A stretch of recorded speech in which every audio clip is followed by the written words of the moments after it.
Good afternoon. It's May 18th, and this is To My Liberal Friends. Now, if you notice a little different backgrounds, because we're finally moving into the house that we've been building for the last 14 months. Hallelujah. I kept saying it's going slowly but surely, more slowly than surely.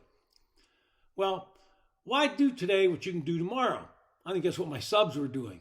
And that's been the mantra of the Congress and presidents for all too many years. Rather than solve the problems facing the nation, politicians would rather play chicken.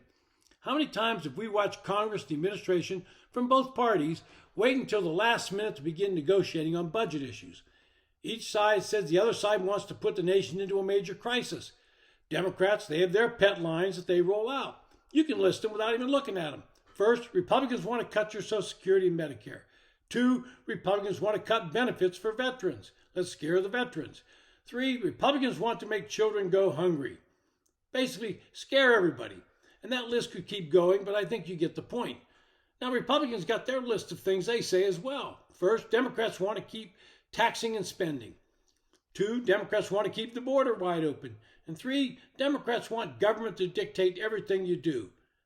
And that list could go on just as long. The point of all this is that politicians seem to be more interested in scoring political points than solving problems. They continually go right up to the deadline, hoping the other side will blink before they do. And that's where we are today with the debt crisis. For weeks, we have heard Joe Biden say that he has no intention of negotiating on the debt limit. First, he demanded that Republicans produce their version of a budget. Well, guess what, Joe?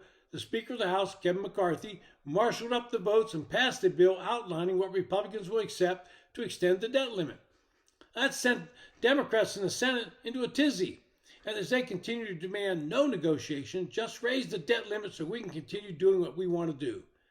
The question that we should be asking ourselves is exactly what are House Republicans asking for in these negotiations? Are they being extreme? The House Republicans Limit Save Grow Act, earlier this year, does several things which Democrats object to. The first would be to tighten up work requirements for such government programs as food stamps and Medicaid. The Supplemental Nutrition Assistance Program, commonly known as SNAP, currently stipulates that able-bodied workers put in at least 20 hours per week. There are exceptions for those over the age of 50 and for those that have children.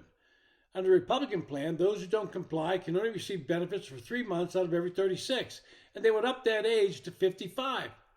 And I think people would be an incentive to get people providing some kind of work. The bill would also crack down on states that have watered down these requirements. Well, that didn't sit well with Democrats. Pete Aguilar, a California Democrat, said that forcing able-bodied men without children at home to work constitutes, quote, taking food out of the mouth of kids, end quote. Now, I'm not sure how it takes food out of the mouth of children by requiring able-bodied men under the age of 55 to work. Another of the more controversial suggestions by the Republican Party is to introduce a work requirement in order to obtain Medicaid. I want to point out that you're not required to hold a full-time job, and it doesn't apply to anyone caring for dependent children or ailing relatives or pregnant women, or anyone who is in a treatment program for substance abuse. There are other exemptions. The Congressional Budget Office says that would save $109 billion over the 10-year budget cycle. Not to be outdone by mere congressmen, the White House put out a statement that they felt they would put 1 million older adults at risk of going hungry. Republicans didn't extend work requirements to parents, even those with children in school for more than 20 hours a week, and the lesson is that concessions don't stop Democratic attacks. But now Republicans can hold firm, and even if Mr. Biden won't agree on Medicaid, they can bank the incremental wins and build on the progress later. And I can give you a personal example of how this works. When we began building this new home, the framers showed up with a crew of 6 workers.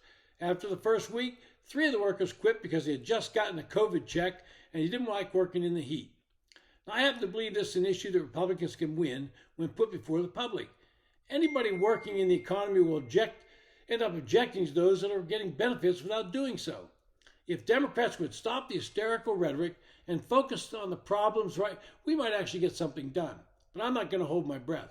It's becoming evident today that eventually Joe Biden will have to sit down and negotiate with Kevin McCarthy. And I know that we'll have to negotiate, and you know that they will have to negotiate. So let's cut the pretenses. Sit down, talk, and get the job done. It's been To My Liberal Friends. Thanks for listening. If you enjoy the podcast, make a couple comments, and recommend it to your friends. Thank you.